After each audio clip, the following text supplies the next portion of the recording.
விவசாயத்தை மதிக்கவில்லை என்றால் நாடே நாசமாக போகும் என்று அக்கறையுள்ள ஒவ்வொரு குடிமகனும் சொல்லிக் கொண்டிருந்தாலும் விவசாயிகளுக்கு எதிரான போக்கு ஒவ்வொரு நாளும் வளர்ந்து கொண்டே இருக்கின்றது. அண்மை கால உதாரணம் இதுதான். தஞ்சை மாவட்ட விவசாயி ஒருவர் கடனில் வாங்கி ஓட்டிக் கொண்டிருந்த டிராக்டரை சில மாத தவணைகளுக்காக பறிமுதல் செய்தது மகேந்திரா நிறுவனம்.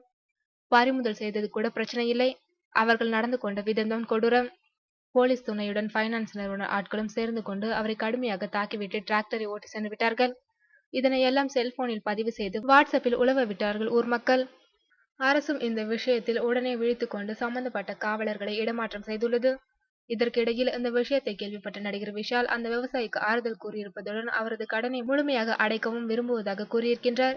வெறும் சொல்லோடு நிறுத்திக் கொள்ளாமல் அதற்காக முழு வேகத்தில் செயல்பட்டும் இருக்கின்றார் நடிகர் விஷால்.